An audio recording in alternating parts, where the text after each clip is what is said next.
This is the Tom Barnard Podcast. Listen live weekday mornings, 8 to 9:30, or anytime you like as a podcast on the Tom Barnard app at tombarnardshow.com or wherever you get your podcasts.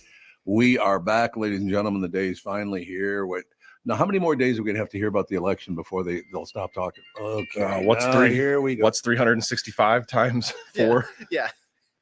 Only Mike Oberg would call me at the very beginning. You guys know Mike Oberg? Nope. I can't say I do. Oh, he's an engineer. He's a great guy. He's a good friend of mine. Calls in the second the show starts. Impeccable timing, Mike. What the hell's wrong with you? In his Oberg? defense, we usually start at like 8:04. So he's like, well, that's a good point.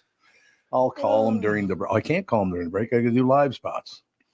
Oberg, if you're listening, I'll call you during the break. The first break we have that's not live spots. All right? Perfect. works for me.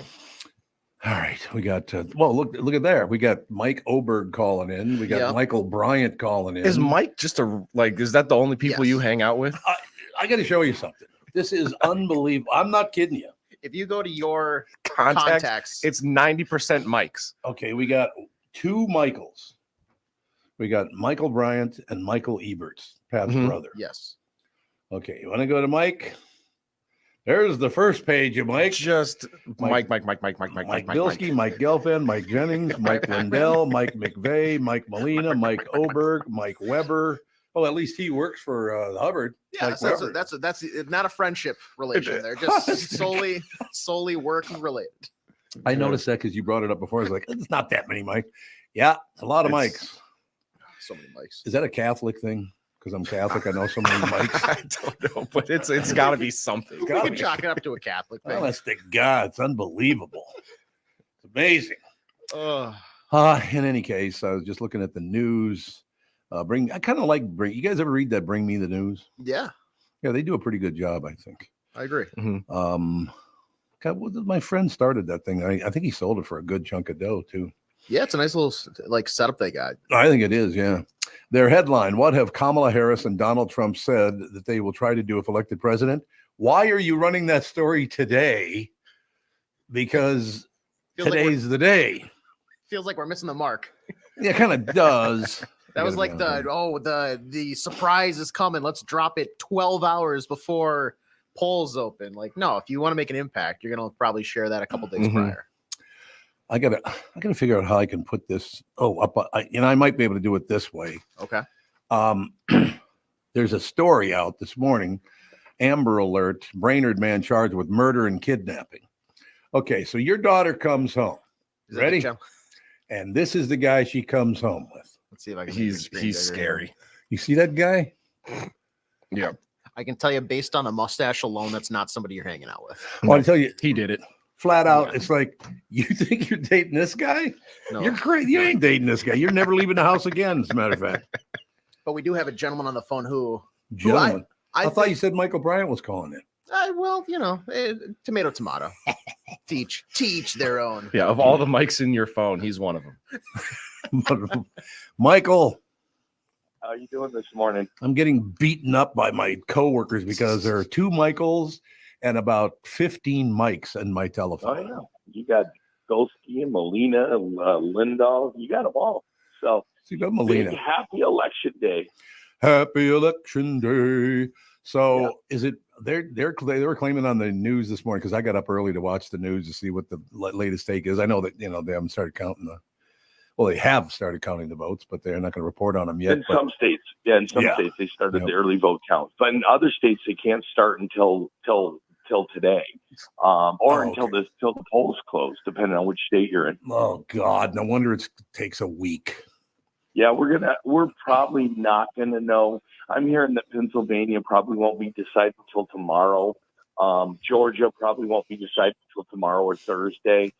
So we're probably won't know for sure one way or the other until probably Thursday. I'm kind of surprised. I'm looking at these national maps. And they show Minnesota as either dim red or dim blue. I thought it'd be pretty solid blue as far as I've ever known. I don't know what map would show it as dim red, but who knows? We'll see what happens. Who knows? When's the last time? I guess it's kind of like Minnesota or Texas are probably bellwether states that if the Republicans win Minnesota or the Democrats win Texas, then that'll pretty much decide the election because it's over. It'll be kind of a landslide most likely. So you're not talking Pennsylvania or like everybody else is? Well, Pennsylvania, what I'm talking about is being bellwether states in the sense that you can't lose those states. Like if Iowa ended up going Democrat, that would be a big change. But if it goes normal, then Pennsylvania's going to decide everything. If everything holds where they think it's going to hold, then Pennsylvania will decide this whole election, both for the U.S. Senate and for the presidency. How many times have they been just dead wrong in their early predictions? Does that happen a lot? Not really. I didn't think so. They're really cautious about calling. We had the one case where they went back and forth on Arizona. What was that? First 8 years ago, and then 4 years ago they were a little bit better. So they've had somewhere one station's called but not the other station, or they've called them and then pulled it back. But overall, they're usually not very wrong. They usually are they're very cautious before they make that call. One thing, you just gave me a great memory that I forgot about all these years ago. So back when I was a kid, you had to be, I think, 21 to vote back then. It's 18 now, right? Correct. So you had to be 21 to vote. And I was kind of a youthful looking 21-year-old and all the rest of it. But I go to vote, of course, polling place in North Minneapolis, right there on West Broadway. And for some reason, I haven't thought of this in years, but about every fifth guy that walked in, not the women, but every fifth guy that walked into the polling place, y'all can go home. I'm here to vote, so you all can go home. It's over. I'm here to vote. It's like, oh, okay. Your vote's the only one that matters. I get it. I do miss that cockiness of the old neighborhood. I really do. I loved it. Oh, sure. Yeah, I'm sure. It's kind of interesting, though. A lot of people voted early. Yeah. You see people voting today, but I've run into tons of people. They're like, I voted on Saturday. I voted last week. I went in on Saturday. There was a long line in Maple Grove. And so a lot of people have gotten it out of the way already and taken care of. But, there's always talk that today should be a national holiday. Yeah. So that it would be easier for people to vote. But, it's back and forth. Sometimes you want a lot of people to vote. Sometimes you don't, depending on what party or what your issue is. Well, yeah, Mike, that's what Tom and I were talking about when I first got in today. We were both like, why is it on a Tuesday? Yeah. Well, all we hear about for a year straight is how this is the biggest day in like American democracy history, and you got to get out, blah, blah, blah. By the way, it's on a random Tuesday when you probably have to work. Why is it not a Friday, Saturday, Sunday, 3-day event? Yeah, it's the first Tuesday of November. I mean, that's been set in stone. But why did they start there? That's one I don't know. But it's there's been talk of making a national holiday or moving it to a day when like a weekday as far as that, or a weekend day, so we can do it that way. But I don't know. I also have heard people that are wishing the bars were open at 8 o'clock in the morning. So who knows? You didn't hear me talking to that guy, did you? I thought our conversation was a one-on-one private one, Mike. Well, I will take full blame for that because when I was a kid, voting day fell on November 7th, and I got a call from the President of the United States and said, Tom, I know you're only 7 years old, but we're gonna have this the National Voting Day as often as we can on your birthday on November 7th. So that's my fault that it was changed to that. So you see what I'm saying? Mm-hmm. Celebrate Uncle Tommy being a voter. Yes, that's probably the way they should do it, is just go with your birthday. I got a sergeant at my my little induction I guess physical. I guess it's a physical. Ooh, what was that? Somebody decided, sounded like somebody shot a machine gun into my headphones. Oh, I could only hear it in my. Yeah. So it must be my problem. Typical, my fault, my problem. Typical move. That's all I'm saying. What the hell was I just talking about now? You were talking about some physical you had with some guy in the sergeant or something. Yeah, but I can't remember that. Whatever. It doesn't matter. I was just rambling on and on and on. I'm looking at that guy that I showed a picture of earlier. Looks like the most dangerous man. Amber Alert incident. The Amber Alert up in Brainerd. Yeah. What a psychopath that guy looks like. Yeah. My daughter brings him home. Yeah. You're going out with him. Uh-huh. Yeah, that's happening. Okay, Alex. Yeah, you're absolutely right. That's your guy. No way. Would have something to say about that. Oh, yes, there's no doubt about that. But so there are no early indicators at all about who's favored, who's doing better than the other one. Well, there's polling, and polling's been suspect for a long time now because you've got so many people just lying to pollsters. But they'll start when they start seeing who's showing up. The numbers. I remember a campaign years ago where we knew all the numbers on the election, and suddenly double the numbers start showing up at the polls. So we went out, looked at the polling place, figuring out what was going on at this apartment place. Mm-hmm. And if you remember the year where the governor got the Republican nominee got knocked out, so they had the Arnie Carlson got put on the ballot. Oh yeah, yep. They were doing two ballots. And what this polling place was doing was they're double counting. So it looked like double the number of people were voting. Then once we figured that out, we're like, okay, we know what the numbers are. We're good. So, as long as you don't have a big blip in voters in a certain area, or you have a dearth of people showing up, a lot of campaigns have a pretty good handle on what the numbers should be as far as voters go. Yeah. And Michael, you said that a lot of people are voting early. Do they not start counting the actual votes until today, or do they start counting the early votes? It depends on the state. There's some states that allow early counting. There's some states that allow them to start counting as soon as the polls open. And then there's some states that don't allow any counting to happen until the polls are closed. And then you've got a question of absentee ballots that are getting mailed in, military ballots, that when do those actually qualify? Postmark today or arrive today? And that again is another state's issue, because one of the things they did when they created the elections was they allowed individual states to make their own rules around those type of things. So there's no standard way we do it. And some parties play a game with that because they want early state announcements, like, Democrats would want, say, like Rhode Island to be out there, or they'd want Massachusetts to be out there, and Republicans, wouldn't want those states to count early, or they want, probably, I don't know, would be early, like the southern states. A number of the southern states like Mississippi or South Carolina would report early. So there's some gamesmanship that goes on there too. All right, now we got to hit the road in about 2 minutes, but I got to. I've been holding back because I'm a team player. There's no question about it. I never got my ballot. Catherine got hers. She's already voted. Mm-hmm. I never received my ballot. So already there's cheating by keeping Uncle Tom out of the vote. Already. Tim was standing out at your mailbox picking that up. Yeah, that's probably true. Why is Tim Walls looking in our mailbox? What's that all about? Now, Mike, I'm planning to stop after the show here to go vote. Should I stop at as many polling places as possible just so I can vote as many times as I can? There you go. That is illegal. That sounded like good lawyerly advice. That is and illegal. that's really the message for everybody today: is get out and vote. Whoever you're going to vote for, get out and vote. It's a constitutional right. It's something we fought for. It's something that's changed in gender and age and race, and it's a big deal. It makes a difference. It's the way you get your voice heard. If you're going to do it, only plan on doing it once. Yeah. And do it once. Vote early, vote often, as they say. Okay, Take care. And the final big question is this. Oh, sure. What time am I forced to hang out with you later on today? Don't know yet. When I got to be done with my little thing that I got going on this morning. So I might be up until midnight. No, it won't be that long. I don't think it'll be that long. Okay, we'll talk to you later today. Take care. Thank Bye. you too. Michael Bryant, Sean Bryant, longtime supporter of the KQ Morning Show and the Tom Barnard Show, and a good friend of the family on top of it. He's a great guy. Mm-hmm. Yet another guy who married someone far too good for him.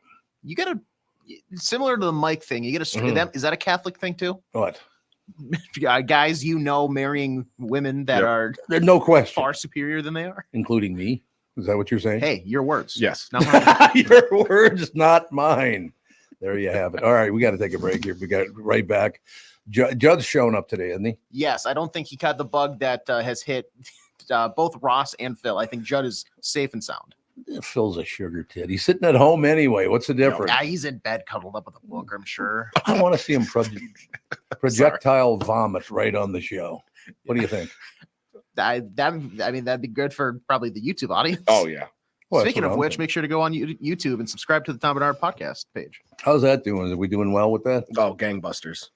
Are you making it up Everything's as you go up. along? Everything's up. Upward trajectory. Get away from Your me. voice is sounding a little worse. Yeah. Oh no, Caught me off guard. Oh yeah. Thought Oh, we were worry going about a break. thing. Ladies and gentlemen, South Dakota is one of the most business-friendly states in the country, and there's no better place to settle down and take advantage of those incentives than in Sioux Falls. As the state's largest city with a metro population over 290,000, yes, I said 290,000, Sioux Falls has low business costs with a high quality of life. There's no state, corporate, or personal income tax, no inheritance tax, and no limits to what your business can achieve. Sioux Falls, South Dakota was recently ranked #1 best small city for business and careers by Forbes, the #2 best state business tax climate by the Tax Foundation, and the #5 top state for e-commerce by Nexus. As one of the Midwest's fastest growing cities, Sioux Falls has a robust growing job market no matter where you're at in your career. We have an opportunity waiting for you. Our city's tax-friendly climate and strong workforce don't go unrecognized. Forbes named Sioux Falls one of the top small cities for business and careers each of the last 15 years. In 2020, Sioux Falls also ranked as the #4 best city for young professionals. How does South Dakota stack up against other states? Well, we rank second in the nation for the lowest cost of doing business, the most business-friendly state, and the best business tax climate. I said the best business tax climate. And as South Dakota's biggest city, Sioux Falls is at the center of these benefits. Now is the perfect time to make your move to Sioux Falls. Visit SiouxFallsDevelopment.com. When you need someone to listen, a lawyer you know and trust. If you've never been in an auto accident, it's hard to know what to expect from the insurance adjuster. Here are some tips. 1, if they talk to you about whether or not you should hire a lawyer, it's a good sign that you probably should. 2, it's illegal for them to give you any legal advice. They aren't lawyers and they aren't licensed to practice law. 3, if they tell you that everyone involved in the accident is at fault, they're wrong. This comes from the belief that you're at fault for just being on the road. That's nonsense and not supported by any law. Finally, remember that friendly adjusters are often just gaining information. They want you to do most of the talking so they can file their report. I'm Mike Bryant from Bradshaw & Bryant. I hope you're never injured in a collision. But if you are, don't sign anything until you talk to us. Find Bradshaw & Bryant, personal injury attorneys at minnesotapersonalinjury.com. Seeking justice for the injured. Bradshaw and Bryant. Mike Lindell of MyPillow employees want to thank my listeners for all your continued support. When Mike started MyPillow, it was just a problem solution, one product company. Well, since then, they now have hundreds of products, some you may not even know about. For example, the brand new 4-pack dish towels, just $25. 6-pack towel sets, just $25. Bed sheets for as low as $25. Check out their overstock and closeout sale and save up to 80% off select items. Looking for a good night's sleep? Take advantage of the classic collection on a variety of MyPillows for as low as $9.88. These amazing offers will not last long, so you can order right now. All you have to do is go to mypillow.com. You can just also call 800-516-5146, or you can use promo code TOM. You're listening to the Tom Barnard Podcast. Ladies and gentlemen, St. Thomas returns home to O'Shaughnessy Stadium this Saturday on 1500 ESPN and 1500ESPN.com. Next up, a border battle with Drake, the singer. Thank you very much. Great to be here. I'm honestly surprised you know who that is. What? I was in the record business for 15 years, pal. Yeah, but Drake's a little bit new. Anyway. A little bit newer than that. Yeah. Okay, so it's not the Drake I was thinking of. I'm sorry. Nope. No, it's I think the Bulldogs. Drake Bulldogs. The Drake Bulldog. I'll watch this. What's a bulldog? Thank you very much. Great to be here.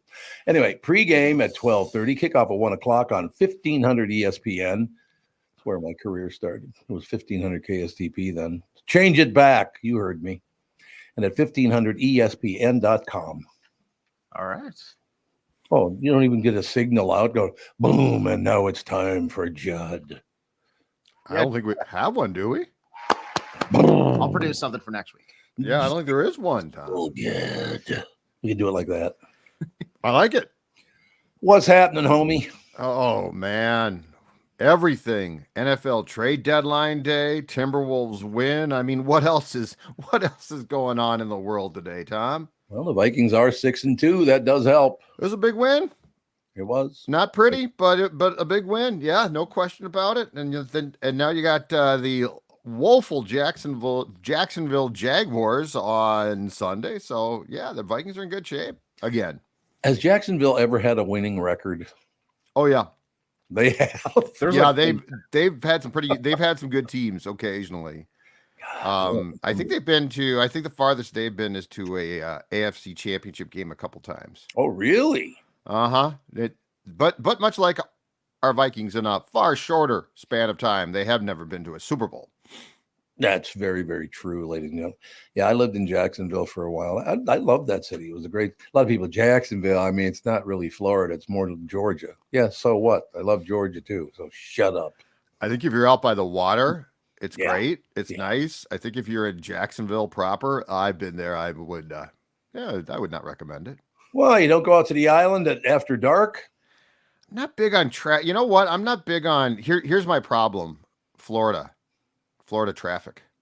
There's a lot of traffic in Florida. You're right about that. Fort Myers is just, I mean, it's incredible where the Twins have spring training. It is just gridlock constantly. That way they only got that one highway over there. I don't know what are they thinking?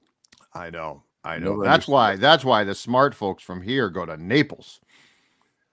Well, smart folks from here go to the East Coast. Thank you very much.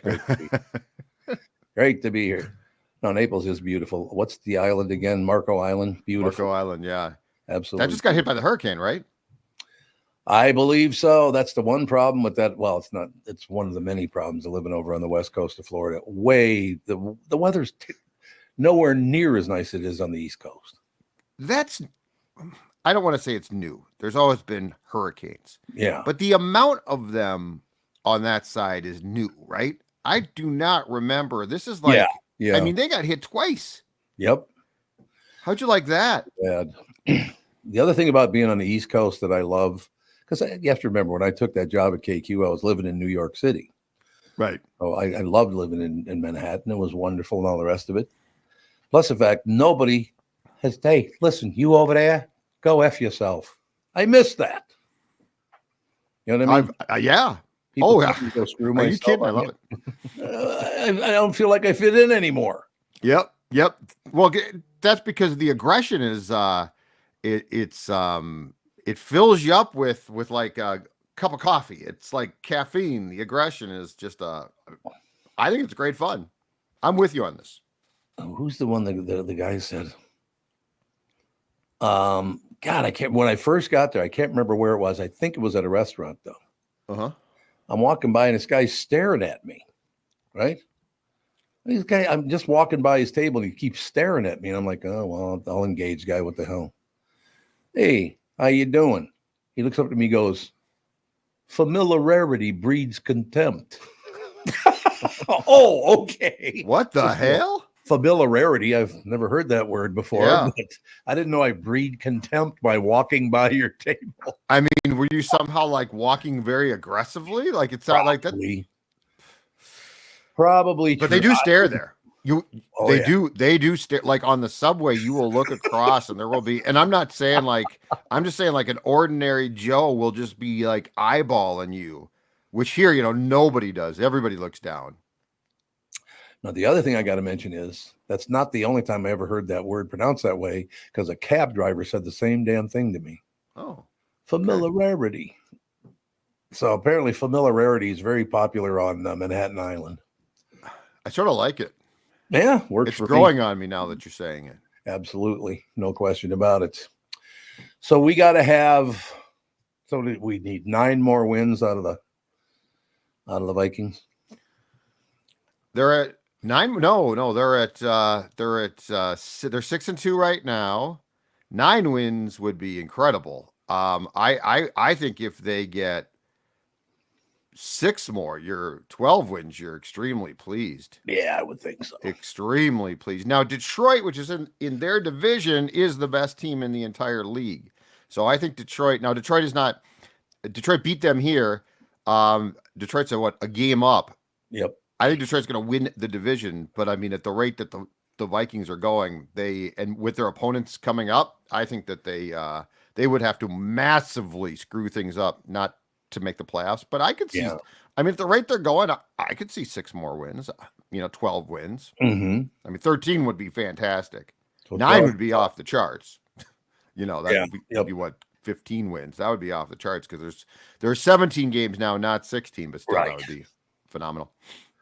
No, it's just one of those kind of deals where the Vikings have been like I said, since I was it wasn't until my brother got back from Vietnam. I was 14 or 15, something like that.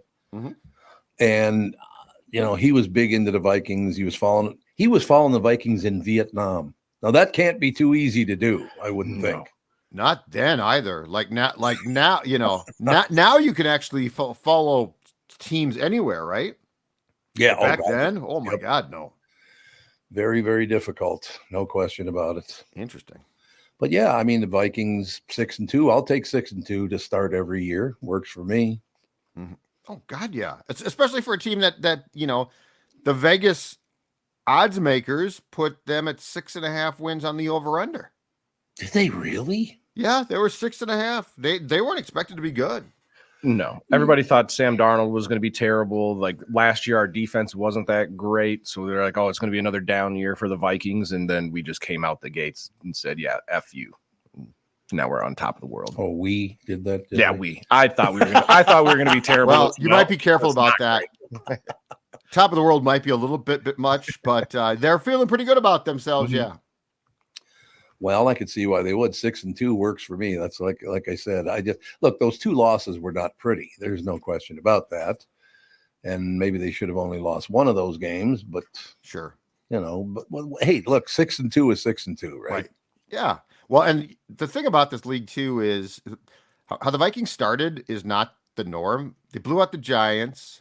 They beat San Francisco by about a touchdown, but it easily could have been 14 if they hadn't fumbled at the goal line. Yeah, yeah. Then they blew out Houston, and Houston's pretty good. So that's not how this league really works. This league is usually very close and often really ugly games. Mm-hmm. And so the way that they won, people were sort of complaining about the way that they won on Sunday. And it's like, that's really how, if you watch this league, that's how victories often come for good teams. They're not clear cut. Like what Detroit did going into Green Bay is very impressive because they won pretty substantially. But, Detroit's win here is more a reflection where it's a 2-point game. It's a close game. Mm-hmm. That game was actually, I thought, a pretty entertaining game. Sunday's game, the first half was crap, Tom. It was awful. Yeah. And the second half, the Vikings played better, but it still wasn't a good half. Like the Colts aren't good. Joe Flacco is 39 going on 57. So the reality is like that win was sort of a reflection of how things are going to go. So it's very hard to aesthetically try to judge wins because it's not like a sport where you're going to just blow out teams continually. Right. That would make sense. I know we only got about 1 minute left, but you is there a prognostication on when your sugar tit partner is going to show up again? So he didn't show up yesterday? A big baby. Well, he's been sick. He had COVID, but you should have called me in. COVID. I would have been happy to step up to the plate here. I mean, I do have to get up, put on a baseball hat, switch rooms. I mean, there's a lot. My commute's hard because if the dog's in the way, it slows things down. I don't have a sane lane pass for my own house. But yeah, you should have called me up. Well, that's Came in for the bullpen. AJ. It's his mistake. Point to AJ. Unfortunately, we had bigger fish to fry yesterday. We had some tech issues that broke down. I'll blame it on Phil. I'll say it. I think Phil's the one that wrecked the studio. I agree. Oh, no, tech issues? That's never. I hate tech issues. It's just, first of all, it's 2024. Can we get over the tech issues for God's sake? Tech is great till it does not work, and then I hate tech. It's great until it isn't. All right, Palomino. Well, we'll talk to you again tomorrow. Do you think we'll know who the president is tomorrow? I don't think so, right? Like, I think. Well, I mean, the media will be trying to call it, but here's the danger there. Just quickly, it feels like we have moved into the media being all like me in sports. So they're like trying to be first to claim things. Right. Yeah. So it's like, I would say we would not know by tomorrow. I'd say we'll have an idea, but I mean, God, who knows, Tom? Judd, what's one trade you want to see the Vikings do before the deadline? Ooh. I'd like to see him acquire a defensive tackle. Okay. I really want to see a pass. I want to see a guy that can get some push in the pocket internally, could help stop the run, because I think that would improve the cornerbacks. So by 3 p.m. today, I will cast my ballot for the Vikings on a decision about whether they do the right or wrong thing. Dexter Lawrence. That's what we need. It cost you a ton. I don't think they'll trade him, but yes, you are correct. Would love to see him here. All right, we'll keep our finger on the pulse. That's all I have to say. Oh, that's what we do. That's what we do. Talk to you guys tomorrow. Thanks, Pally. See you. Bye. Ladies and gentlemen, Judd Zulgad. And what's the other sugar tits name? Phil something? Until he's back on, we can just call him Gil Mackay. Do you think he's lying about being sick? No, I tuned in on Sunday night. They do their Vetline show after the Vikings game. Yeah. Phil was on for about the first 10 minutes, and it was just like hoarse, and you could barely hear him talk. And then he had to tap out. I've never seen him tap out of a show like that. I know yesterday he hopped on for like the first 5 minutes of the show, but it was just, you could tell he was like pushing through some pain. He should start his own show, like still have the Judd and Phil show and all that. I like it. If I were going to prognosticate, and my name were Phil, I'd call my show what? Filling up your ear holes. Filling up your ear holes. I don't know. How about fill the shit? Anyway, thank you. What do you think? Your daily philosophy. Philosophy. Yeah. All right. With the well, at the rate that Phil's going, it'd be like one show every 2 weeks, but yeah, it'd be a good show. Right. Not a lot of ear holes right. getting filled up there. Very, very true. We'll take a break. Be right back. Chris Egert will join us right after this. Tom, for Wellshire Alzheimer's and Dementia Care Facilities. Wellshire Alzheimer's and Dementia Care Memory Care Facilities, as a matter of fact, Dementia Memory Care Facilities are a place where your loved one will live. And I know this is very important to you, with pride and dignity. That is a huge deal. If you care deeply about someone in your life, Wellshire is the place. I highly recommend. Wellshire is a memory care focused facility that has a full nursing team, always staffed with them in the building 24 hours a day, 7 days a week. They have never used or relied on any staffing agencies. Wellshire of Medina is now accepting elderly waivers after 12 months of private pay. I know them personally, and they are a family-owned local company, conveniently located. They're right there in Medina and Bloomington. Very, very convenient. They're the best staff memory care facility in the state, as a matter of fact. Wellshire has a robust community with activities 7 days a week. If your loved one is in need of memory care, let's say, a memory care facility, please get in touch with my friends at Wellshire. And again, I call them my friends because I've known the family for 2 decades now. I mean, not 2 decades. It's been more than that. It's been like 4 decades. Yeah. Father, son, whole deal. You know what I mean? Set up a tour or learn more at wellshiremn.com. That's WEALSHIREMN.com.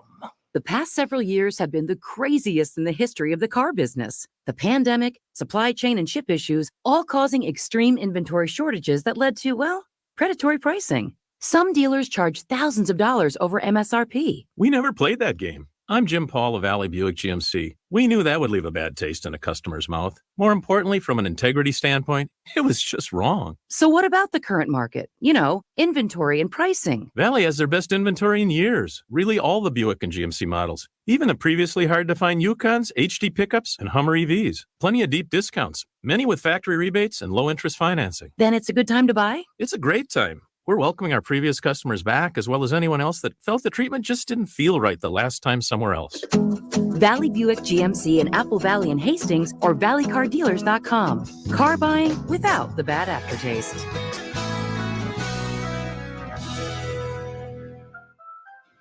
I'm talking with my friends Michael Bilski and Brad Huckle of North American Banking Company. Guys, business owners have had to deal with a lot over the last few years, haven't they?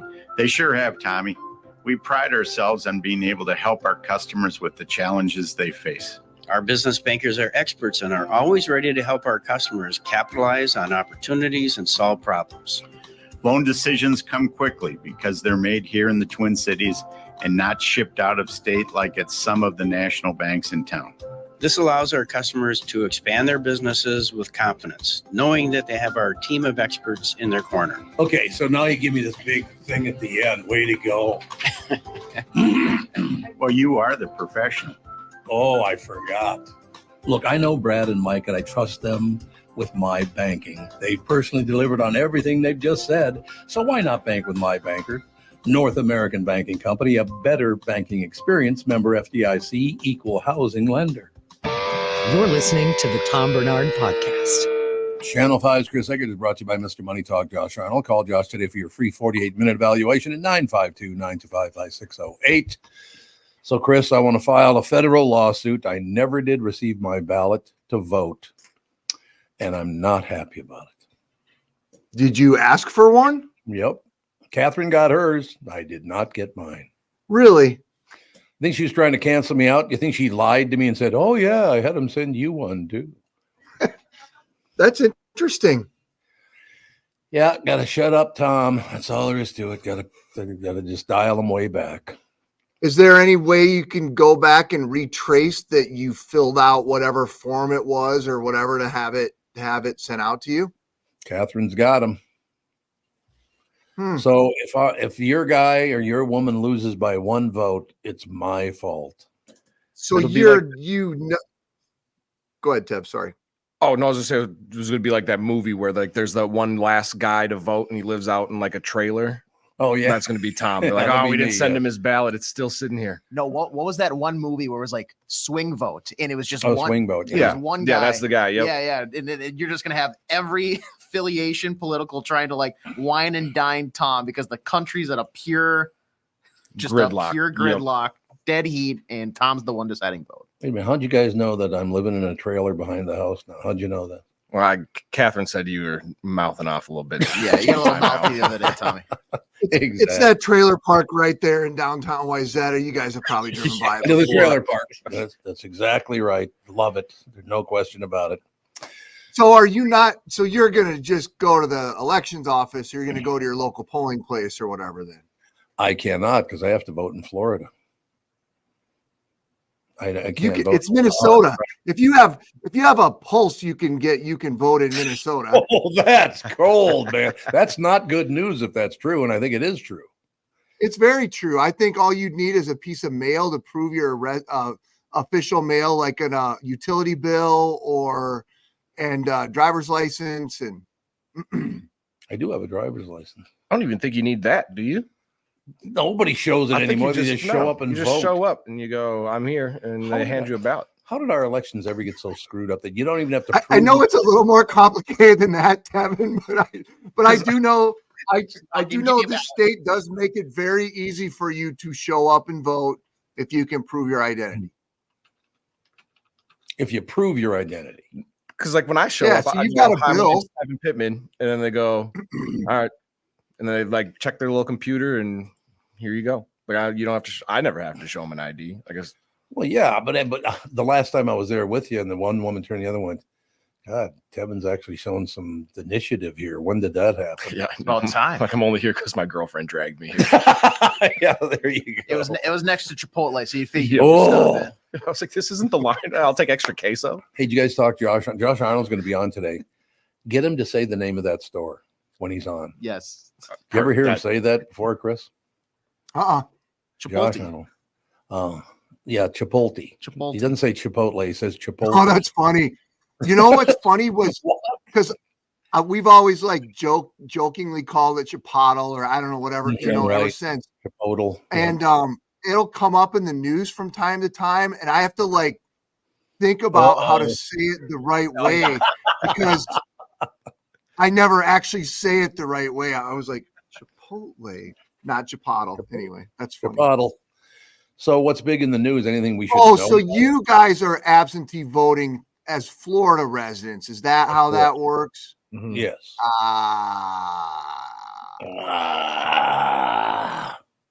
What do you think of that? Interesting. That was me moaning and groaning. So you're not going to vote, which... I didn't get a ballot. I can't vote. I mean, Florida's never had really any voter controversies, so I'm not surprised you didn't get your ballot. That is true. Nothing, no problem with that whatsoever. 1.2 million Minnesotans have already filed their early ballot. So that, for what it's worth, that came from the Secretary of State's office yesterday. Now, I have polls. to ask you a question. Yeah. And this is big because I brought this up to Michael Bryan too. And he said, God, that's weird. Because some of the maps I see, one of them has Minnesota light blue, not, the deep blue that everybody else is. And I even saw a couple of places they had them light red, a pinkish color, Minnesota. We're not that close to turning the vote over. I mean, it wasn't according to the last. I mean, Right. Listen, we're in a world right now where you want me to produce a poll for whatever. I can find some crap on the internet that'll give you the result of whatever you want. But I know our last Survey USA poll had Harris up like 8 points in Minnesota, but that goes back to the validity of the polling and if people are answering honestly. And that Iowa poll just came out a couple days ago, and I was listening to the person who puts that poll on talk about the methodology they use with that particular poll. And it's kind of like mind-numbing sort of how they come up with what they do. I mean, I don't know. I hadn't heard that Trump had a chance to win Minnesota, but who the hell knows, right? Yeah, I don't remember what channel. It had to be on like one of those Fox channels or something. Yeah. Because I don't know who else would put that up. But I was, and maybe whoever put the map up made a mistake and made them pink instead of light blue. I don't know. We're just flyover states. Nobody cares what they're going to do anyway. There's a lot of money in this state. It's not too much a flyover state when you look at the money that's here. Oh, I know. I was just kidding. I was just but a lot of people think that's true, though. But we are one of the wealthiest states in the United States. Hey, we have resources. We have some money. We have, we got lots of agriculture here. Well, and plus the fact you saw that vote yesterday where the best TV reporters and morning show people in the entire country, they said. I missed that one. Oh, you didn't see it? No. I'll send it over to you. Yeah, text it to me, I'm sure. Take care of it. What else was I going to tell you guys about? I don't know if you heard about this. It's pretty interesting that authorities in Poland say that they think the Russians were trying to smuggle some explosives on planes headed for the United States. And they were testing some like remote detonation things, almost like it sounds a little bit to me like the deal with the Israelis setting off the pagers of the it sounded a little bit like that. Whatever it was, they were able to camouflage the explosive and set it off remotely. Anyway, that for some kind of a test run, which is pretty frightening if you think about that. So that was a big international story that kind of came out yesterday, and a little bit more about it today, which is frightening. What else did I want to tell you? I had one thing. Did you guys play? I didn't play this because I just AJ and Tevin, did you play that Oregon Trail game on the computer? Yeah. Yes. Absolutely. Yes. Everybody. I think that sort of missed us. Yeah, I didn't even know what you're talking about. I have a job that I have to work, Well, this was back in the day. It was back in the day when these guys were probably growing up and on the like first an educational thing. Yeah. Yeah. Well, I'd really ducked it then. Yeah, no kidding. But no, I had a lot of fun. There was a lot of different iterations of it. Why is it in the news? Well, they're gonna make it so it's it's like a early video game. It wasn't really a video game, it was educational. So a lot of schools had it, and it taught them about the premise was like some people growing across the United States in 1848. It was designed by some Minnesota grad students. Anyway, it's gonna become a movie apparently. And what's it called? Oregon Trail. Oregon Trail. Okay. Yeah. Apple's going to make a movie out of it. Apple Films or whatever. Apple TV. Out of them like making the game or out of the actual story of people traveling down the Oregon Trail? That's a damn good question because they had a Tetris game. What didn't Apple have a Tetris movie that was pretty interesting? I didn't see it, but I started watching it. I fell asleep, but I guess that means it's not that interesting. Raving reviews. I can't wait to see The Rock like driving a carriage across the United States. Anyway, look for that. I don't know. Next time I'll have an answer for you. We'll take care of your job for you. Don't worry about it. I'm sorry, Tom. This is what I do. I come with half truths and, like typical media, typical lamestream media. Typical. But you'll make up for it all tomorrow. Yeah, tomorrow will be interesting. It should be. You think they'll call it by tomorrow? I don't know. I mean, my gut says no, but that goes back to not really knowing what how the 7 states that are really the ones that what it comes down to. Like, I mean, everything in my core says we're not going to know for several days, but what the hell do I know? Whatever. What do you think? I don't think we're really going to find out until the Oberg keeps calling me. What a nutcase this man is. He's an engineer. The engineer's calling. Maybe it's because he can hear me. I'm going.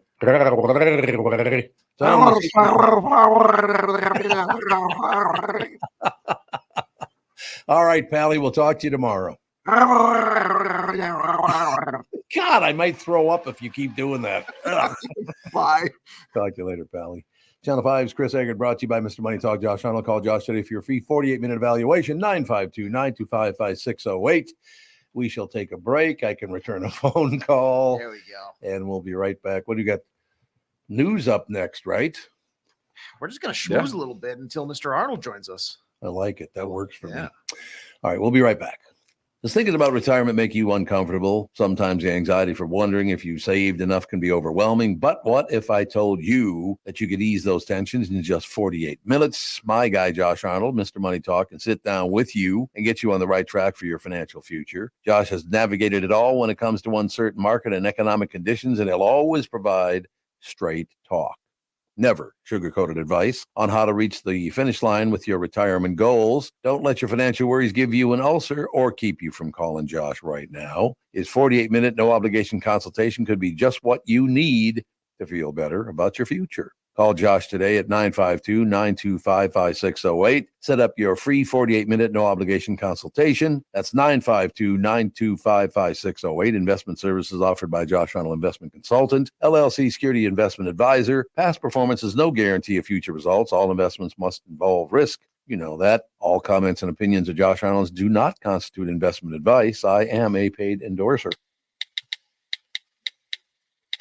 Is that text you're sending so important that you missed your turn? Is that text you're sending so important that you ran the red light? Is that text you're sending so important you didn't see the ball coming onto the road or the child that followed? Hi, I'm Mike Bryant from Bradshaw & Bryant. When you take your eyes off the road for even 4 seconds, your vehicle travels 100 yards. That's the entire length of a football field. If you absolutely have to text, you need to pull off the road somewhere safe and do it from there. Texting and driving is against the law and can cause serious injury or even death to you and others. Now that is important. We hope you're never injured in a collision, but if you are, please contact us. Find Bradshaw & Bryant, personal injury attorneys at MinnesotaPersonalInjury.com. Going farther with Mike Bryant on your side, seeking justice for the injured.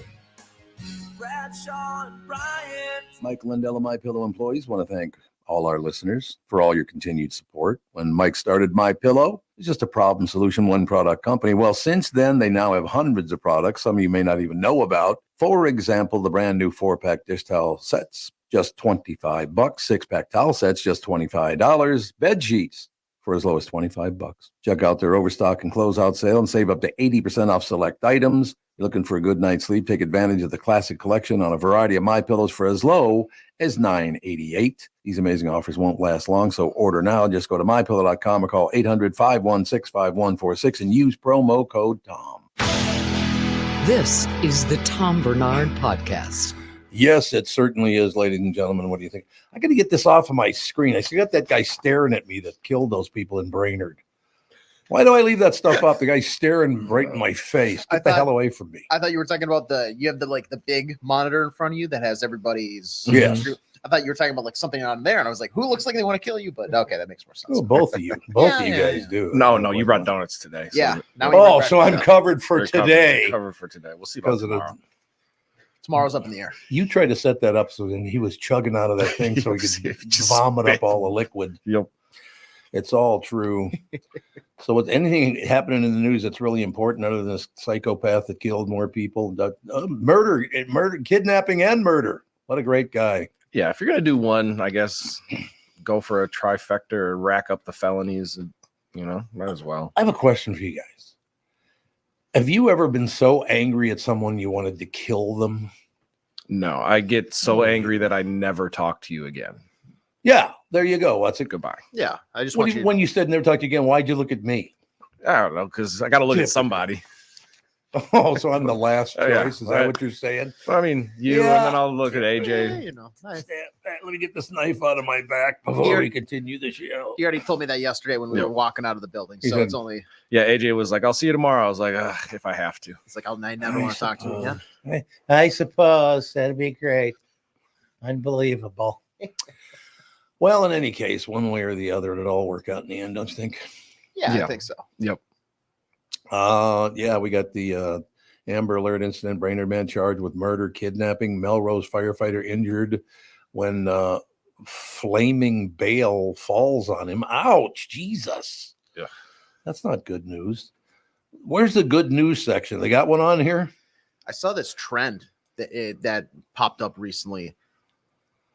And I think it's on Wise Brother, Tom, if you wanted to check it out more. But I like Wise Brother. There's a new trend that people are choosing baby names that are their best friend's like dad. Oh yeah, I didn't read that article. Is it a good article?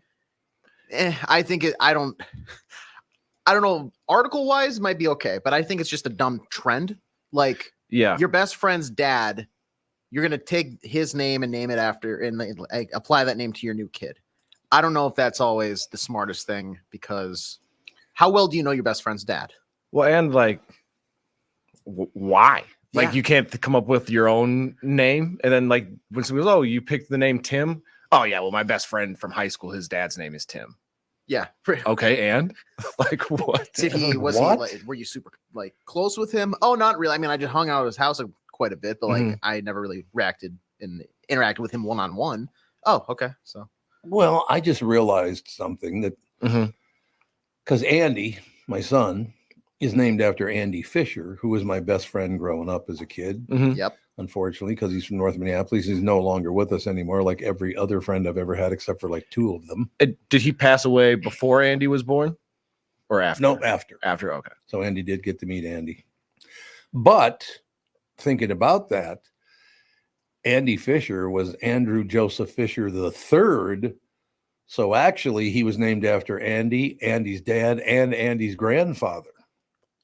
I didn't even know that. So you were ahead of the trend. Yeah. Way ahead. Did you write this article? You were the trend setter. But yeah, Tom, if you like, I guess now this isn't a great example. Now we know that Andrew Fisher's dad was also an Andrew, and then his father before him was also an Andrew. Yep. But like, my buddy's name Nick, right? And his dad. I actually don't. Steve. It's Steve. Okay. So you guys even friends? Yeah, we are. Like, what the hell? I haven't seen Steve in a while. Okay. I would owe you money. I can't think of. I can't think of a situation where I settle on like Steve is my child's name because my friend Nick has a dad named Steve. Like we're just not that close. I couldn't imagine explaining that to like your wife, girlfriend, significant other. Like, hey, here's my suggestion for a name because I want to name it after my friend's dad. That would get shot down immediately, and I'd be banned from ever picking another name. Yeah, what if your best friend's dad's name is like Methuselah or something? That'd be kind of tough. Has anyone ever been named Methuselah? Just that one There's gotta creature. be. How do you spell that? How many vowels are there? You don't know anything about Methuselah? Oh, check. Look that's up Methuselah. He claimed to have the longest life, dying at 969 years old. 969 years old, Yeah, baby. right, well, It's an old that's a biblical name. And when we were kids, and you like step out of your age bracket, you try to act a little older than you actually were. Okay. That's what you would hear. Yeah, settle down, Methuselah. I was like, oh, okay. That must be a Catholic thing. Is that a Catholic deal? Methuselah? Yeah. It's a religious deal. Yeah, some so sort of probably. Genesis 5:27. So a Christian there something. You go. So that's why Hebrew Methuselah. something. Yeah. Is this just a guy, or is he like a biblical figure or something? Biblical figure. Yeah. Okay, I was gonna say because it says he was born in 3074 BC when life expectancy was probably like 22. Yeah. 22 years No old. shot he was making it to 969 years old. Methuselah. What is every week a year in your calendar? Yeah. My God. So those are dog years. Yeah. Oh, that's a possibility. Yeah. What if it's true? He was counting each month or each week as a year. No, he lived. It was days. It was days. He lived just days. Like Mhm. three. He died at 3 years old. That would be 916. Right? That's about right, isn't Yeah, it? you know, quick math, That'd be days. something like that. Yeah, I don't know. Methuselah. Why would you name your kid Methuselah anyway? It's a hell of a name. Hey, Methuselah. What do you shorten that to? Meth. Yeah, I was just gonna say Yeah, that. absolutely. Two guys from the inner city there. Oh, meth. Absolutely. There's no winning that. What are you going to call him? Thusela? That wouldn't Hey, Thusela. Come here. Thuse. Mom, Dad, can I go play at the park with meth? Yeah. No. You lose your maybe kid. not. Has anybody seen meth around? Like, what do you want? What? Let's Just ask that. imagine Walk up to a cop. Have you seen meth? Yeah, great. Looking for meth. you're at the grocery store, all over the intercom. Burp. Would the parents of meth please report to the front cashier? Thank you. Did they have to do that with you? That's why you know about that.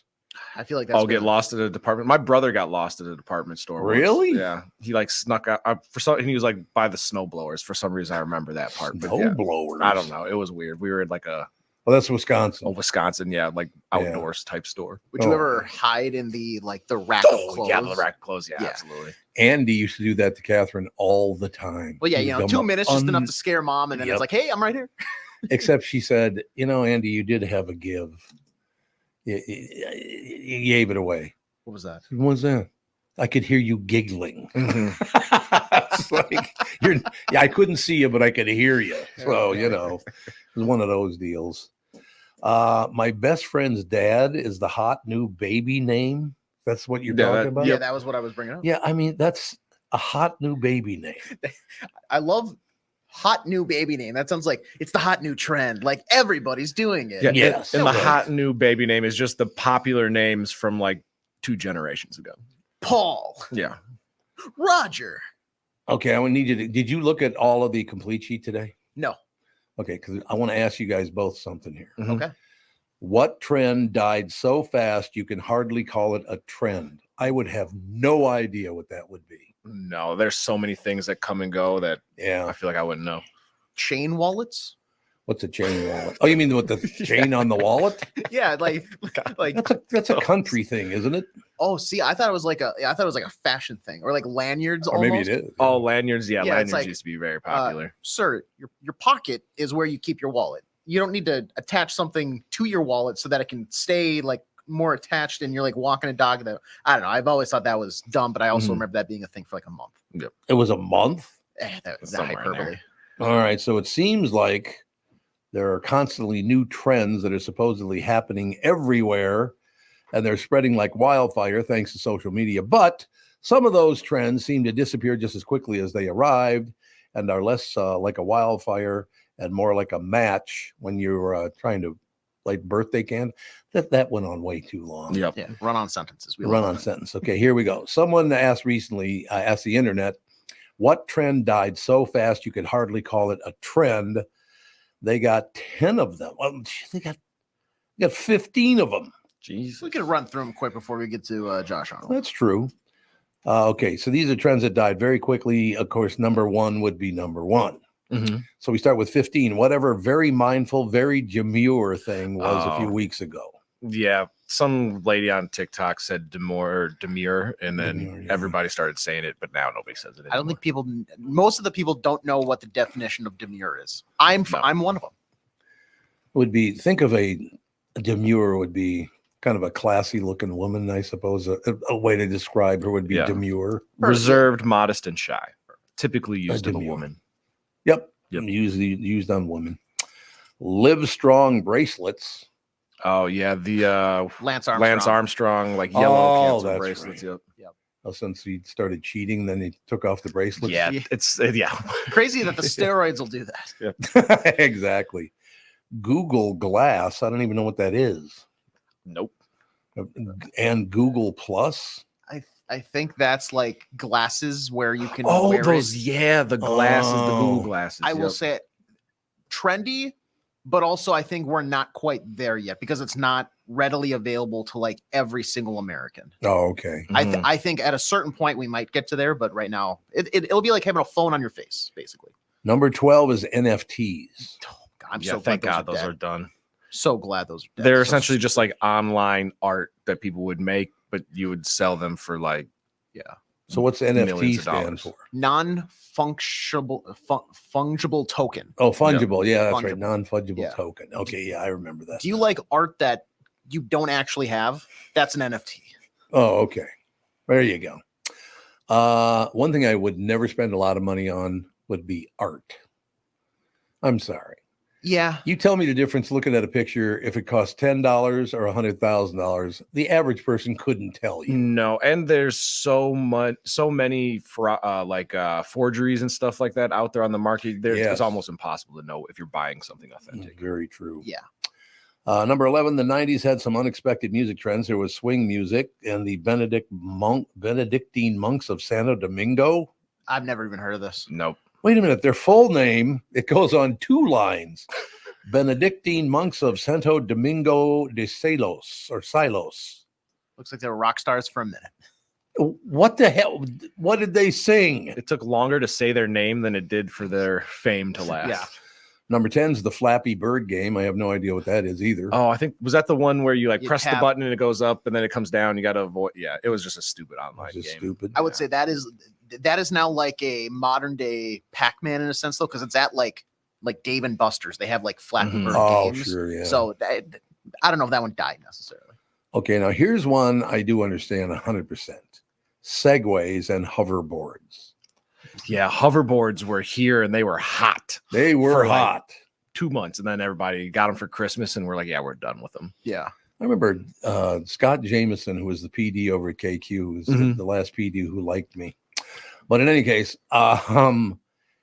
his son had the hoverboard. The Segway is the thing With you the hold handles on with the like that, handle, like the mall cops will ride. And the hoverboard was just the board. Right? Yep. Yes. Yeah, he had a hoverboard, and we went out to Vegas, and he hoverboarded across the stage a bunch of times. Finally, I went, "Did you tell your son to stop doing that? That'd be really great. That'd be wonderful." Planking, also called T-bowing.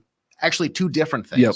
Planking is like making yourself as straight as possible and laying on something. Oh, okay. And then Tebowing was like the Tim Tebow. He would do the praying celebration every time he scored a touchdown. Oh, okay. 2 stupid poses. It was just like, how weird of a spot can you get it? Yep.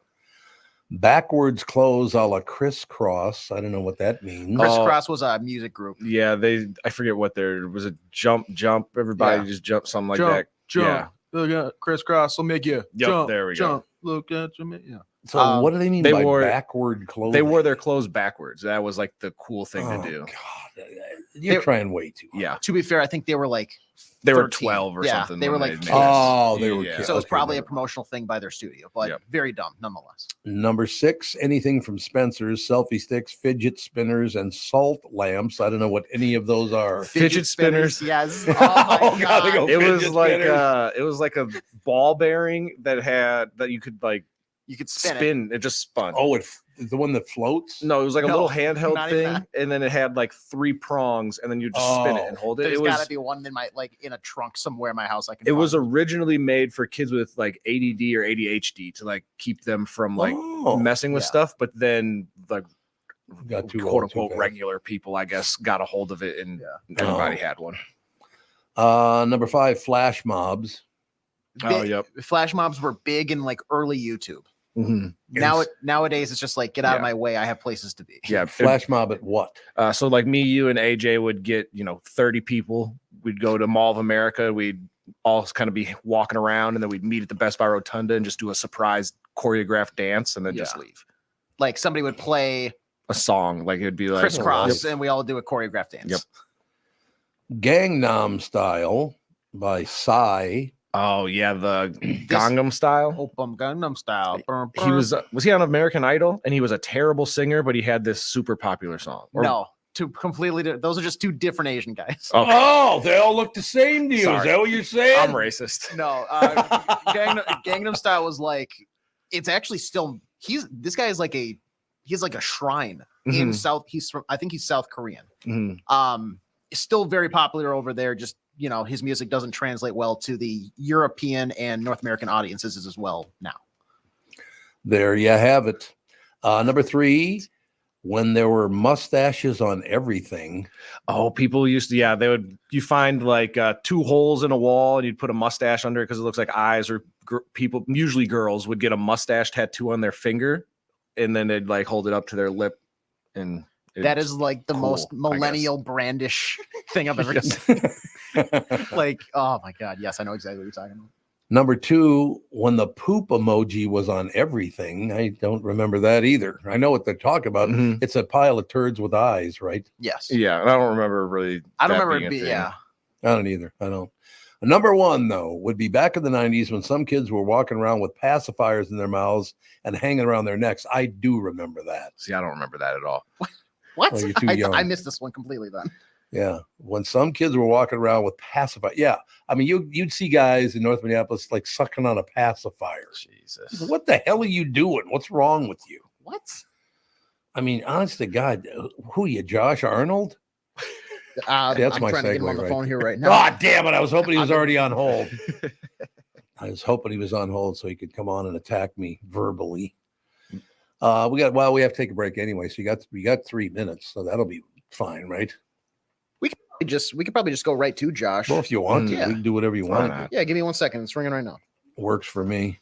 Nope, your second's up. You're out. Forget it. We got to ask him what his favorite burrito is and see if we can get him to say it. Your favorite burrito? There we go. We got Mr. Arnold on the line. Oh, no. I mean, oh, good. What's up? It should be good. What's up, homie? Stock market is up today. Oh, thank God, because the last time I saw you was way down. I was like, oh, God, here we go. Thank God. Well, we've got the Dow. The Dow is up as we speak, 250 points. NASDAQ is up 195 points. S&P is up. This is definitely a reversal from yesterday. And that could be a positive, or maybe with the election poll numbers so close, and things could go either way. Traders are positioning themselves for an outcome either late tonight or tomorrow. I'm not so sure that I see an outcome in the presidential election tonight or tomorrow, unless something changes and we have a big blowout on either side. The big deal really would be watching the Senate races to see if there is a better outcome than 51 to 49 or 50-50, which could be a not so good outcome. But that is, again, something to wait and see. My guess is that the volatility could well continue after the election, and not only with an unknown outcome, should that come to pass, but also with the Federal Reserve coming up with their interest rate decision on Thursday. There are probably as many people who believe that the Fed is going to cut 25 basis points in the short-term rate as people who believe that the Fed is not going to cut interest rates at this meeting, given the strength of the economic numbers, including unemployment where it is, wages which have been up, the jobs number which had been strong, with the exception of last Friday, with a weak jobs number attributed to hurricanes and excuse me, and employment strikes. And speaking of strikes, Boeing's machinists approved a new contract. So that could eventually help Boeing, but Boeing stock is up today, but has pretty much cratered from, I'll say, over the course of the last year. And Boeing today has actually helped the Dow move higher. I am not an investor in Boeing. It's not a company that I would run out and buy as an industrial bellwether. Boeing fits into category of companies that I tend to avoid, companies that have labor management issues. And there are quite a few of those companies around. And I've tended to focus on companies involved in the internet, companies involved in leisure, China-related companies, and real assets such as companies that are heavily weighted into real estate.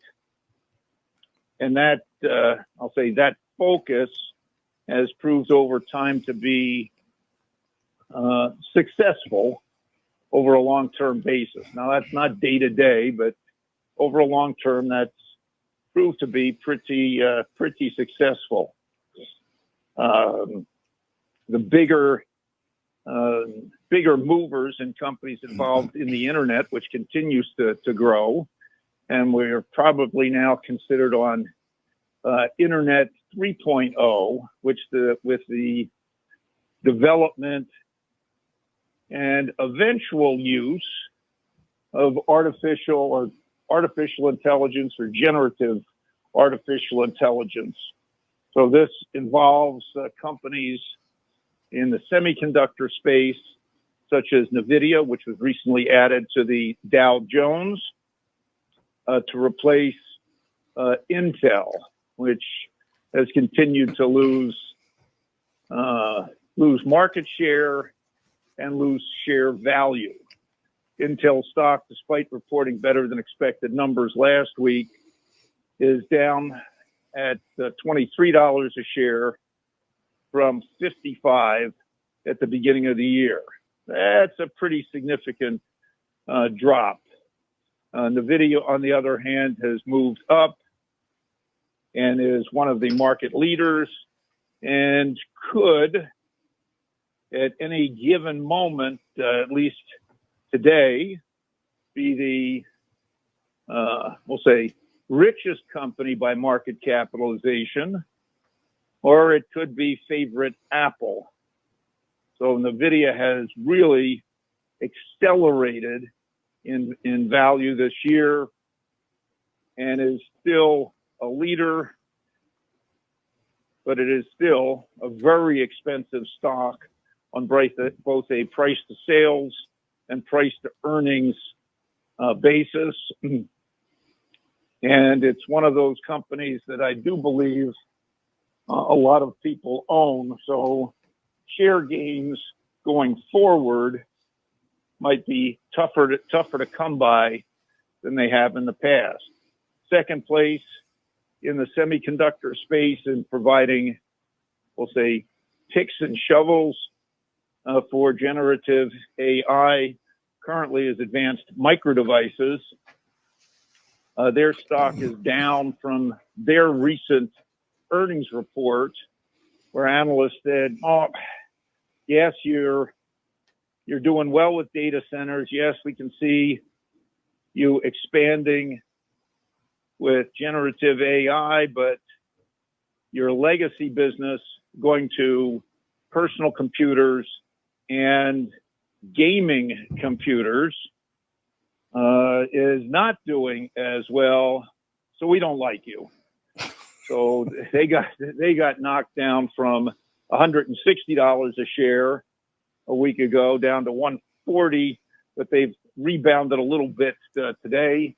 AMD, like NVIDIA, is expensive on a price to sales, price to earnings basis. But I'm of the belief that this is a company that could be bought at the current price. I would not go out and buy an entire position. Another company that's involved in generative AI, and I'm not going to say crush the numbers, but did very, very well. And again, on a price to sales, price to earnings basis, this stock is expensive.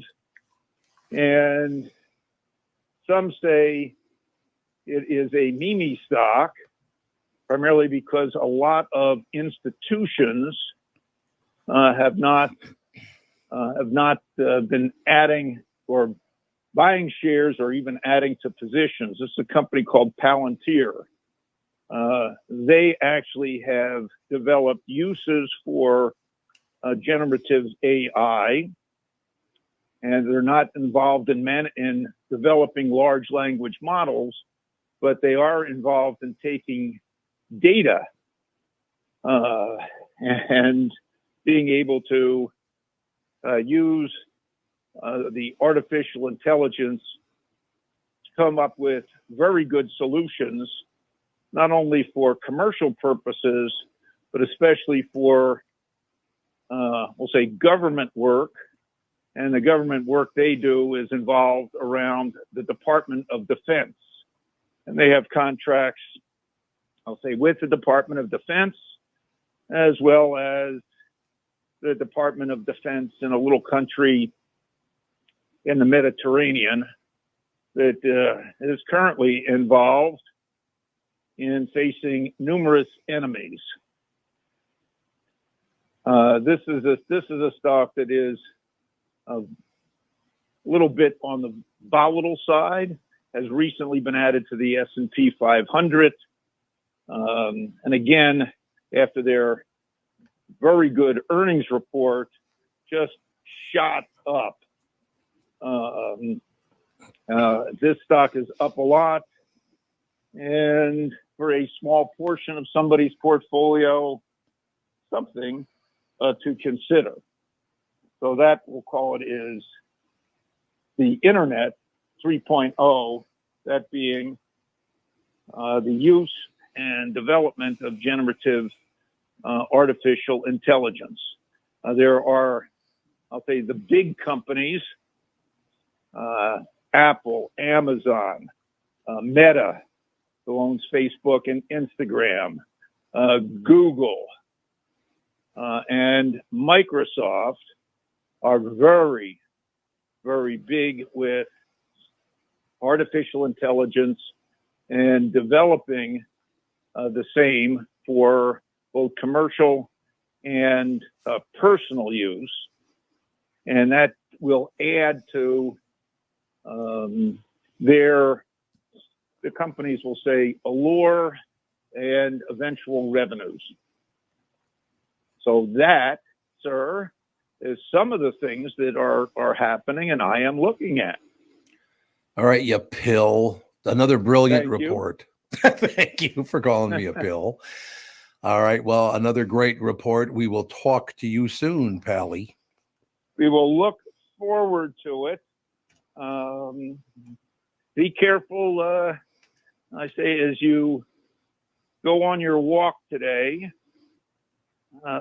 Wear gloves and a hat. A little chilly out, is it? It's a little chilly out, and it might be a little wet out. There was a guy walking into the building here. You've been in this building many times, wearing a T-shirt and shorts. Tough guy. Holy hell. To be fair, I found out there's a gym in this building. There is a gym in this building, yes. But also, sir, let's dress appropriately. Yeah, there you go. Maybe that was his work. Yeah. Could be. Maybe that was his work. As someone once said, key to success is show up on time and dressed and ready to play. I like it. All right, Pally, we'll talk to you soon. You got it. Thanks a lot. Josh Arnold, ladies and gentlemen. We'll take a break. Be right back. KB2, Kristyn Burtt joins us right after this. I'm talking with my friends Michael Bilski and Brad Huckle of North American Banking Company. Guys, business owners have had to deal with a lot over the last few years, haven't they? They sure have, Tommy. We pride ourselves on being able to help our customers with the challenges they face. Our business bankers are experts and are always ready to help our customers capitalize on opportunities and solve problems. Loan decisions come quickly because they're made here in the Twin Cities and not shipped out of state like at some of the national banks in town. This allows our customers to expand their businesses with confidence, knowing that they have our team of experts in their corner. Okay, so now you give me this big thing at the end. Way to go. Well, you are the professional. Oh, I forgot. Look, I know Brad and Mike, and I trust them with my banking. They've personally delivered on everything they've just said. So why not bank with my banker? North American Banking Company, a better banking experience, member FDIC, equal housing lender. The past several years have been the craziest in the history of the car business. The pandemic, supply chain and chip issues, all causing extreme inventory shortages that led to, well, predatory pricing. Some dealers charge thousands of dollars over MSRP. We never played that game. I'm Jim Paul of Valley Buick GMC. We knew that would leave a bad taste in a customer's mouth. More importantly, from an integrity standpoint, it was just wrong. So what about the current market? You know, inventory and pricing. Valley has their best inventory in years. Really all the Buick and GMC models. Even the previously hard-to-find Yukons, HD pickups, and Hummer EVs. Plenty of deep discounts. Many with factory rebates and low-interest financing. Then it's a good time to buy? It's a great time. We're welcoming our previous customers back, as well as anyone else that felt the treatment just didn't feel right the last time somewhere else. Valley Buick GMC in Apple Valley and Hastings or valleycardealers.com. Car buying without the bad aftertaste. I hosted my show on the radio for 40 years. Now I host the Tom Barnard Podcast. And I'll tell you, I've never seen the passion and engagement from our audience as I do now. I know we also have businesses that listen to our podcast, and it got me thinking, wouldn't it be great to help those businesses grow by telling my listeners about them? So here's the deal. If you own or handle marketing for a business, would like to have my audience buy your product or service, visit TomBarnardShow.com, keyword partner, and we'll put together an ad campaign to help your business. That's TomBarnardShow.com, keyword partner, and thank you for listening. You're listening to the Tom Barnard Podcast. All right, we are back, ladies and gentlemen. Tom is boycotting the KB2 segment today, I guess. He's done with He it. said he's had enough of you. How's it going, Kristyn? I'm not gonna lie, I'm a little anxious today with it being election day. I mean, I voted a week ago and whatever happens, but I feel like a little on edge. Does anyone else feel on edge? Yeah. What are you on edge about? Election day. I just assumed I voted a week ago, so it is what it is. And we know how California's going to turn out, but I still feel like, oh, how is this going to end? Well, yeah, there's always that level of uncertainty. And just because, like, I feel like for the past 8 months to a year, it's been every day, oh, it's swinging in this way. Oh, it's now this statement is going to push it this way. Nobody really has, like, you can go off the polls and stuff, but there's no determinative, like, who is it? Nate Silver, I guess, is some big polling guy. He ran a 80,000 simulations, and he said that like the Harris Walz ticket won it 40,012 times. So it's about as 50-50 as it can be. Exactly. What are you guys worried about anyway? I don't think anything like I don't think there's any major like, oh my gosh, cities are going to burn to the ground depending on who wins or anything like that. But it's so close, and depending on who you talk to, they're like, well, I think this person's going to win by a landslide. I think it's going to be close. I think the other person's going to win by a landslide. So it's just I think the uncertainty. There's not really a clear cut idea of who's going to win. And I think it just comes with the fact that it's everybody in the nation is affected by this. It's that big community event. Whereas if it's just me getting ready on a Friday night for something that involves me, I'm not as nervous about it. This is everybody's involved. Thanks. I didn't sleep well last night. I'm not going to lie. I woke up at about 1:30 and I was like, Why? In a cold sweat. It's election day. Kristyn Burtt Entertainment News brought to you by North American Banking Company. Go to nabanco.com to learn more. Member FDIC, equal housing lender. You guys do really all understand that Democrat, Republican, these people are money grubbing scam artists. All of them. Every one of them. Yeah, but I think it's less about the person that's going to be elected president and more about all the political lunatics in the world, that how they're going to react to when their person loses, because one half of the country's person's going to lose and they're going to lose their minds. Why would they lose? Why do they lose their minds?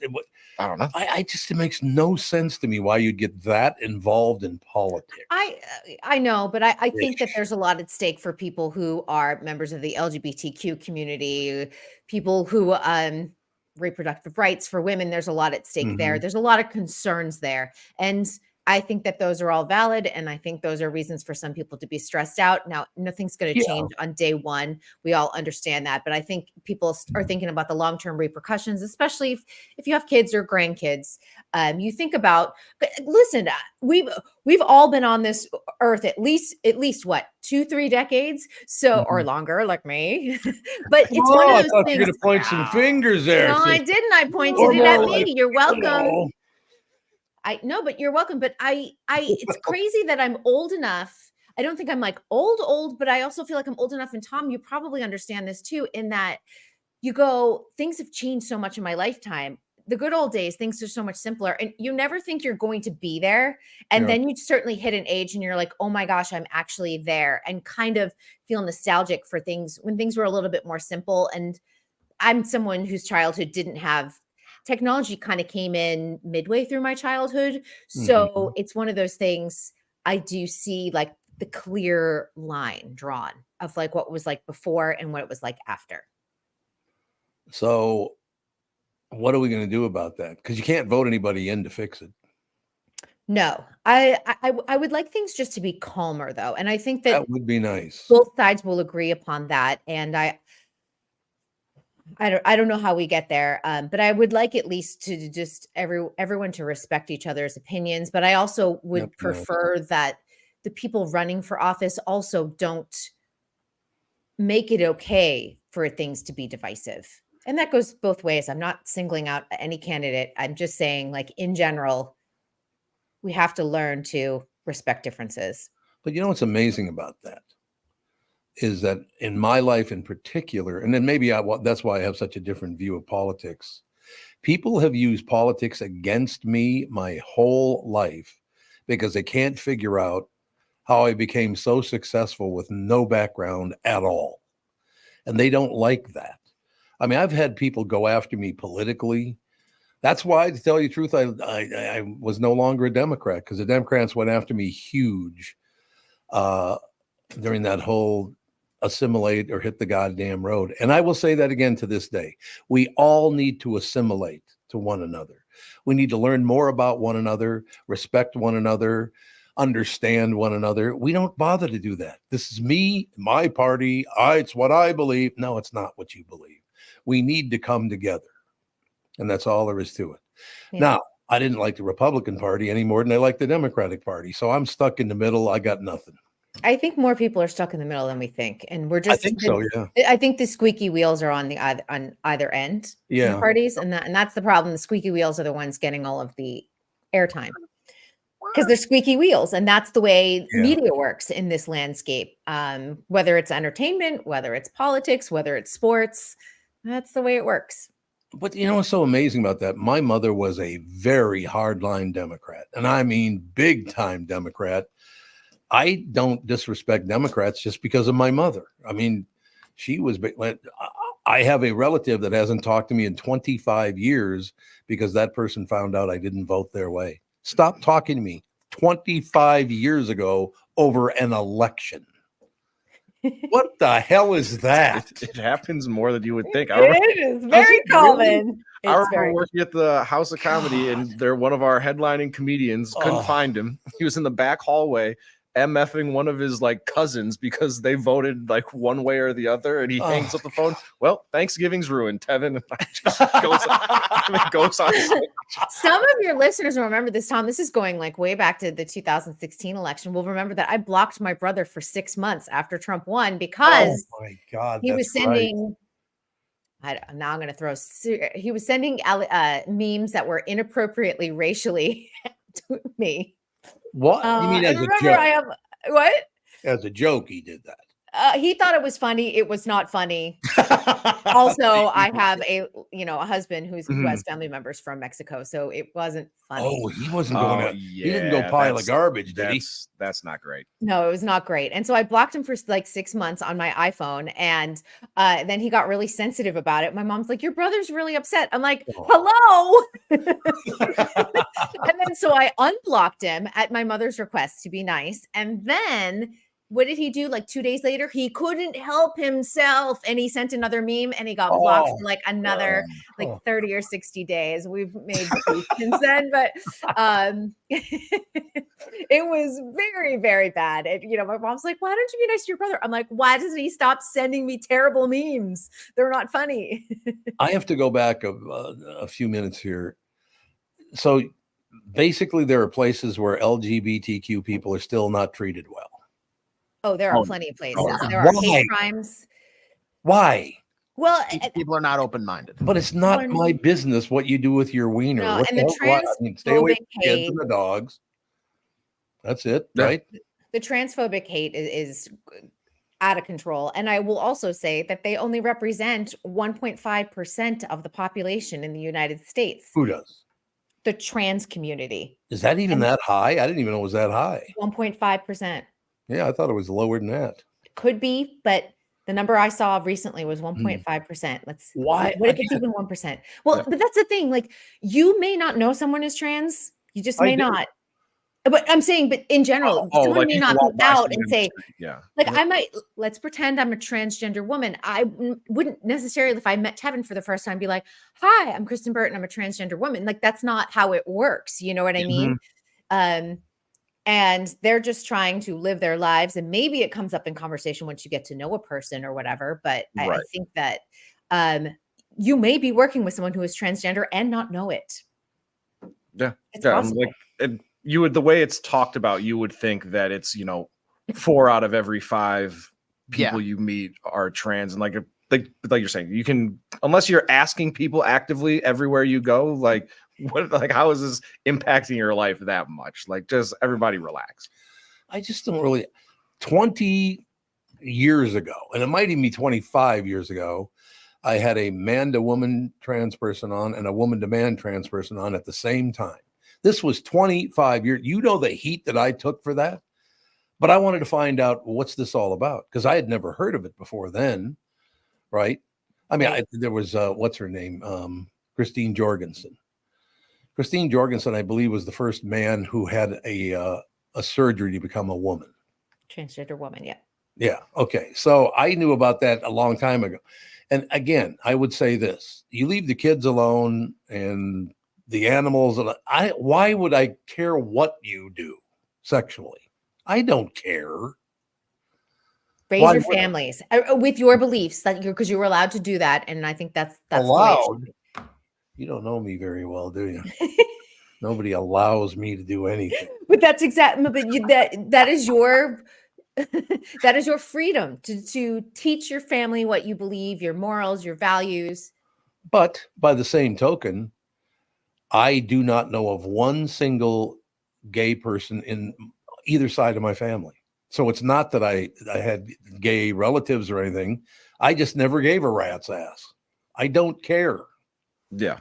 I think that's like the approach more people, because I remember being younger and it was the gay rights, like we trying to for them to get married was like the big hot topic all around like voting season all the time. And well, marriage equality. This is going to be the end of the world. And it's like, how many, people that are homosexual that you pass every day that you have no idea. Like, does it really ruin your day to like, we're going to see them kissing out in the streets. It's like, I don't want to see straight people like making out heavy petting in the middle of the streets. Like, You know, the couple that always stands in line at Disneyland and they're like making out in front of you, and you're like, Oh, this is yeah. so uncomfortable. This is also a family day out, and you're like, hold hands. That is super cute, but I do not need to see tongues like licking each Or other's faces. a drunk couple at the bar, just it's like, oh, get a room. Sir, get your hand out of her pants right now. Or his. Yeah, that's it. But I also, you know what I think is really interesting when it comes to the entertainment world is that Gen Z is saying we don't need actors to come out.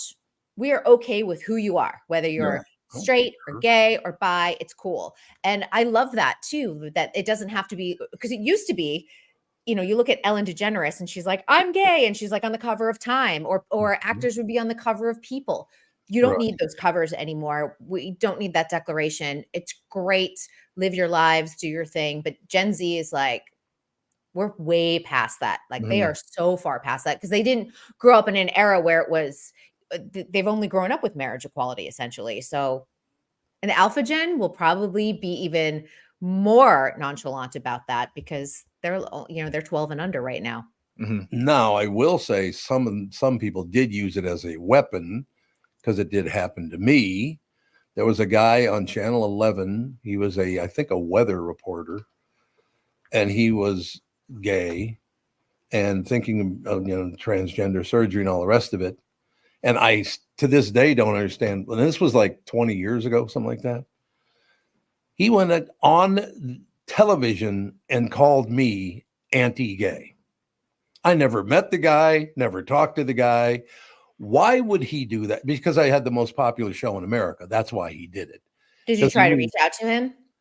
Hell, if I reached out to him, he wouldn't be breathing. I will tell you that. No, I am not good at reaching out to people who attack. Oh, yeah. I would actually like the killing with kindness and just be like, hey, like behind the scenes sometimes really disarms people. And I always find that really interesting when someone bullies you and then you reach out with kindness. They're always like, oh, I didn't think you'd respond. Oh, yeah, I'm responding. What's your beef? Reach out with a 28-ounce framing hammer. That's what I reach out with. Here, I just reach out with like. He ended up getting fired, I know, and he had a bunch of, I think the guy was mentally ill, to tell you the truth. Oh, well, that's sad. Well, I didn't know that, but don't you do somebody else? Go get somebody else to Don't bug me. Don't bug me. There's, speaking of like just people on air, maybe a little bit surly. This was making me think of this. Okay. There's a new book out, and I think you might be interested in it. It might be interesting to have the author on. Carson the Magnificent. It's a new biography on Johnny Carson. Bill Ziem is the author, and he really goes into like Johnny Carson's behind the scenes personality, what he was like in his marriages, some of his former wives. Remember, he had 4 wives during his lifetime, but they really talk about, and I don't remember a lot of this because I was too young to remember, but he had a lot of problems with alcohol. To the point that he had a DUI at one point. Do you remember that, Tom? Yep, I do. And then the wives talked about there were two people that they were married to. There was like the Johnny Carson that everyone knew in late night television. And then there was the guy behind closed doors who, after even just like a couple of beers, they said he was a complete lightweight and would black out really easily, and how scary and mean he was. Like he was a mean drunk. Oh, Johnny Carson was a mean drunk? Shocker, right? Jesus. I know. But the book looks really, really good, and it came out today. So the author, it's called Carson the Magnificent. Carson the Magnificent. Bill Ziem is the author. It's Zehme. So there must be 2 Bill Ziems, which I find hard to believe, but it says he died. Did the author die in March? No. Oh no. If he did. And then they released the book. Oh my God. I'm like, that can't be. Look at all the stuff we're finding out on this show today. Because I mean, Bill Ziem, spelled correctly, it seems like it's not a common name, but it says he died in March. Does it say he's an author? Yeah. Wait, I think he might have died. I think he did die. Oh no! So we will not be. Can we get him from beyond? Oh no! We will not be having him on the show. So I mean, we could try to book. I don't know how great that's going to go. Looks like he wrote it. He co-wrote it with a guy named Mike Thomas. So maybe Mike. Maybe Mike Thomas has. Yeah. That's his real name. Mike Thomas. Mike Thomas, is it? Yeah, is that a ghostwriter? Is that a Oh pseudonym? God, yes, absolutely. When they're like Bill Joe Williams. Smith. Oh, okay, yeah, Bill Williams. Sure it is. All right, so look all we found out today. That leave us alone and leave us the hell alone. Yeah, that'd be good, right? There you go. Mm-hmm. All right, any closing words, sister? If you're looking for maybe a new perspective on tonight's election coverage, Amazon Prime is getting into the election coverage game. That's what I heard. Yeah, Brian Williams tonight. I have a friend working on the production, and this is a full scale production. This is not just like Brian Williams sitting in a studio. There'll be people based in Los Angeles, Mar-a-Lago, Washington D.C. So they'll be in all different areas of the country. And I really think that this is Amazon sort of dipping their toes into the news business, seeing how tonight goes, and maybe launching some type of program in the near future, because we haven't really seen the streamers dive into the news business. And I'll tell you, if they do, if this is a success, and if they do, you know what I'm saying, right? It's the end What's of going to television. happen to local and national news on It's linear over. TV? It's a game over. It is. There's You're no right. question about it. Local television is in, well, seriously, newspapers, radio, and television, local television are in big trouble. They just are. I think you still, people in my generation have to do both a podcast and a radio show, because you can cross over and you can still make it doing two at once. But the future is not bright. There's no question about that. Yeah. And this may be the first sign that streaming is starting to look into it. And I'm telling you, Amazon's one thing, but I will say that if Netflix decides to get into the streaming news game, that would be it. they're a behemoth that nobody can touch. Amazon can't touch them. Amazon has deep pockets because of their commerce site. But when you're looking at someone like Netflix, who was just really in the content business, they're the ones that I keep my eye on at all times, because even Disney can't catch up to them. We'll keep an eye on it. But yeah, the world is changing big time. There is no doubt about that. It's kind of crazy, because when did you start this? February 2023, this show? Yeah. I want to say somewhere around there. Some of the things that we were even talking about, like, even just like lightly talking about AI, some of the streaming news, things have changed so rapidly in the year and a half we have been here. And it's really kind of frightening in some ways, because we've been able to market on a daily basis. But then you look at it on an 18-month scale, and I'm like, wow, things have changed so fast. Yeah. And I mean, I have people come and talk to me about this, that maybe want to get into business and all the rest of it. And this is exactly what I tell them. I said, if you're going to do it, you're going to have to do, it depends on how old you are, what your audience is. Because let's say you're, Tevin and AJ, you could just do podcasting because that's your generation. Mm-hmm. Whereas my generation, I would have thought if I, stay on the radio, blah, blah, blah. But my generation is going to have to be, crossover, where I'm going to have to do some radio and some podcasting to cover all of my audience. Mm-hmm. And it's something I've been working on for a year and a half now. And I think we're almost there, but you got to know who your audience is, and you're going to have to go after them on the venue that if they listen to the radio, you got to be on the radio. Podcasting, you got to be podcasting. That's just how the world is now. But I will tell you this, if Netflix gets in the news business, it's game over. No doubt about that. No doubt. I mean, like, that is, and I even look at their, they have a theater now that, they took over the Egyptian in Los Angeles. And I go, if they start to open more physical theaters, because this has been the tech thing, that you disrupt it, you put everyone out of business, and then you build your own structures. It's like Amazon put all the bookstores out of business. Now they have their own bookstores, bought out Whole Foods. Now they have Amazon Fresh. So they do it on their terms. And that's why I'm keeping my eye on like physical movie theaters with Netflix. I'm going to start, I think, keeping my eye really on this trend with streaming news coverage, because it's crazy. It's just crazy how fast things have changed. And, I'm part of Gen X, and the Gen X has really spanned the tech, non-tech era, especially because I think we were in enough of where you still had tech in your middle school, high school, college era. And to see your childhood change that rapidly overnight is pretty wild. We'll keep an eye on it, but I hope people saw it coming because, I applied for a job at a newspaper and I'll just kidding. Did they reject you? They haven't gotten back to you yet. Is it 1 cent a word? I have a feeling like it's so sad. Oh, sad. It's so sad. I mean, the Sunday paper was a huge deal when I was This thick. It was so big. And it was just like, and there was like magazine inserts in addition to the actual paper itself, like the New York Times Magazine or Los Angeles Times, or Parade was often in there. And it's just a different world. Where am I supposed to find Blondie and Dagwood and Beetle Bailey cartoon? Do they even exist? I don't know. I don't think they do anymore. I don't know. I mean, that's a foreign language. Do comics exist? Like, I mean, can you find I don't know. Peanuts still in the newspaper? Haven't seen one. My parents still get the Sunday paper, and they have comics in there. Yeah, do they really? That's the one portion that I look at.